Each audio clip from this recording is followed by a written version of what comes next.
I just had one pint of Guinness today. Fairly responsible. Actually, I've been buying those litre bottles of Cab Sav at Liquorland and have go through half a bottle each night, which isn't that much I would have thought, but it knocks me about a bit. Maybe I'm just getting old. I don't know, the old liver might be collapsing. But yeah, had an alcohol-free day yesterday. I feel better for it. And I think just one pint will do me today. That'd be good.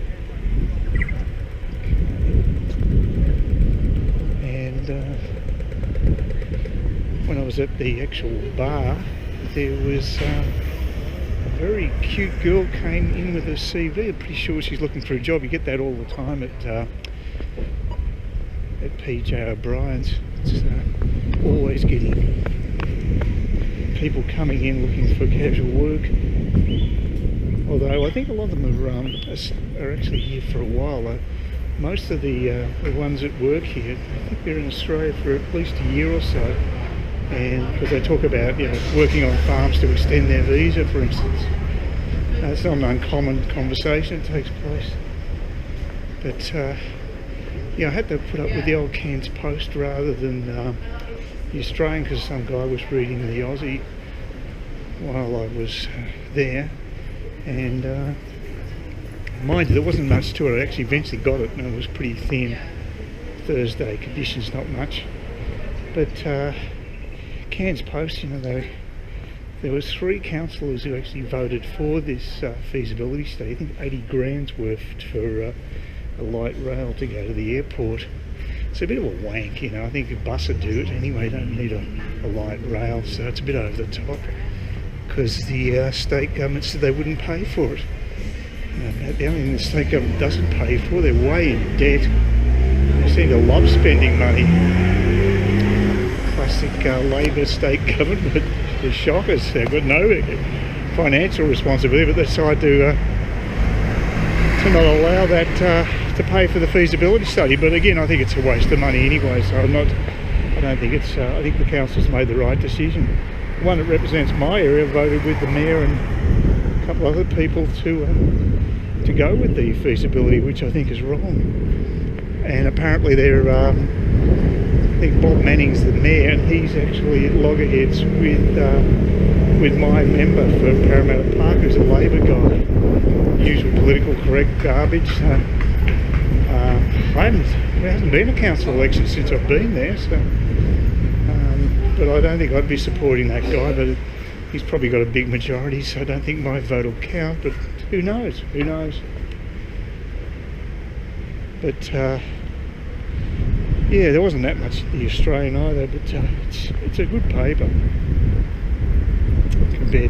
They're both Murdoch publications, of course, the Cairns Post as well as the Australian, but the Australians are much more in-depth publication and had some interesting articles. It's a good read. I'd almost be tempted to get a digital subscription to it, but I'm such a tight ass I probably won't. It is annoying though, because that's the one paper where they actually delete all, well, they block access for non-subscribers to the meat of the story. Not that there's much meat with the Cairns Post, there's bugger all actually. It's not, I just don't think it's worth buying.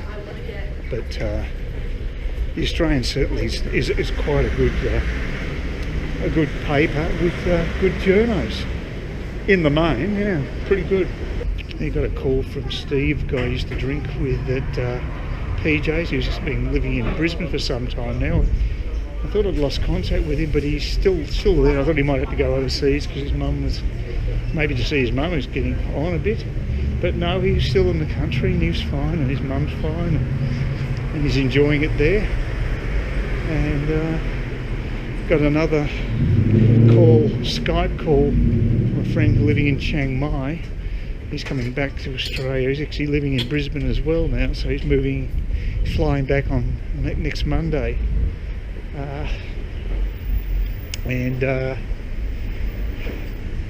Yeah, I'll have to get down to Brisbane at some stage. I just don't want to add too many flights. I'm not a big fan of flying. I've got that really big one coming up, going to Europe, assuming health checks out. In the meantime, I'll find out about that on the 12th of next month. I've got an appointment with the doctors to make sure I'm all okay, and if everything's okay, then I'll be leaving early September for the big trip. I hope I haven't overdone it with Seville. 1 month is a long time to be there, but we'll see how it goes. I know I'll enjoy Vietnam. I always enjoy Saigon, so that's not a problem, but I'm sure I'll have a good time in Seville. I'll let my Spanish learning drop off, which has been a bit slack.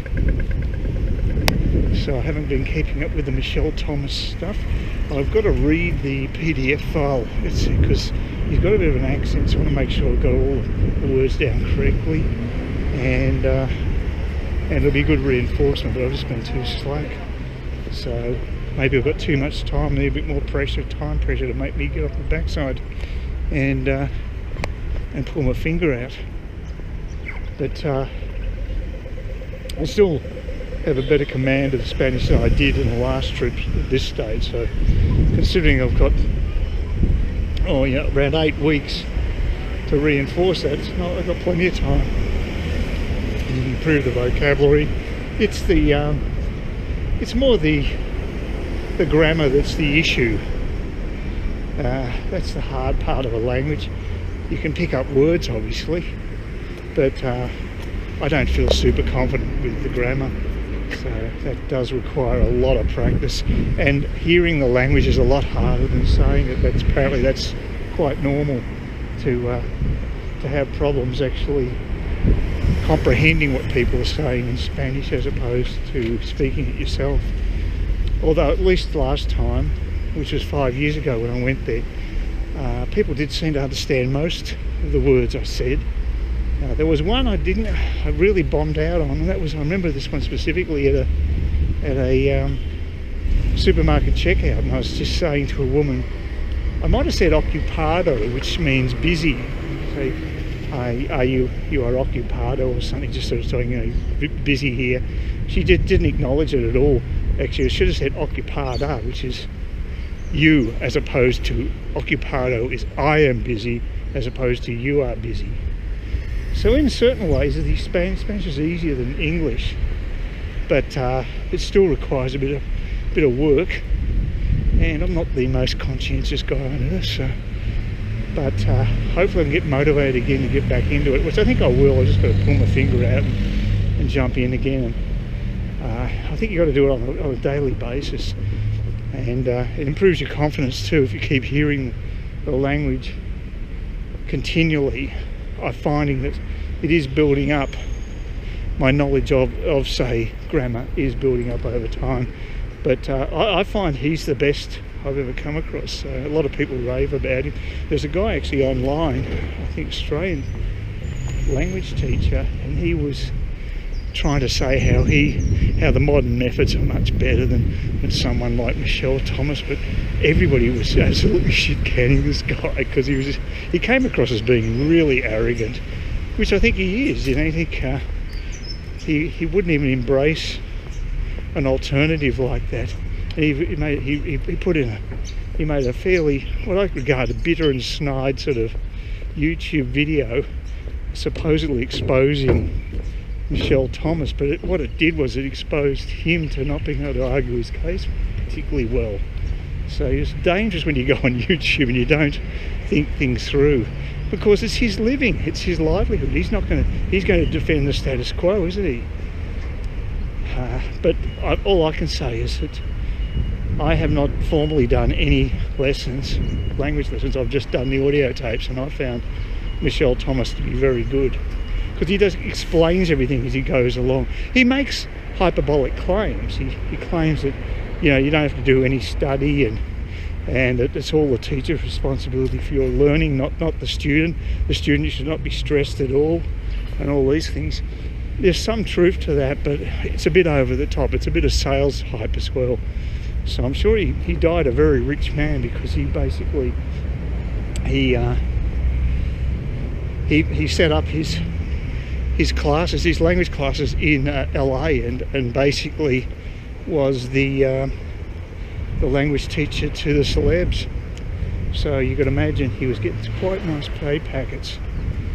And he had an interesting background too. He actually helped interpret for the Allies after the war, and of course he was being a Jew. Of course he had to escape the concentration camps before that, but then he started working for the Allies and doing interpretation and interrogation of Nazi leaders, and apparently had a technique you'd get a lot more out of them than most other interrogators. So he's a fascinating guy, and you know, I can see that there's a lot of logic behind the way he teaches language. He tries to make it relative, and I love that. You know, he gives it a real life examples of it, and he also loves the roots of a language. He explains where these words have come from, and you know, I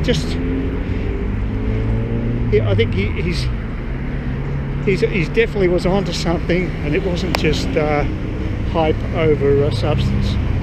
There was a level of hype, of course, but he could deliver as well. So anyway, I found it very helpful, and I've checked out other audio courses, and none of them have inspired me to the degree that his has. And he works on the basis of, he has a couple of students there that are also making mistakes and tentatively trying to learn the language, and he corrects them as he goes along. And apparently this other guy, he said, this is a big no-no. What you do these days, you basically just let people talk in that other language, and let them sort of freebase, and pick them up later if they made mistakes, but not while they're actually doing it.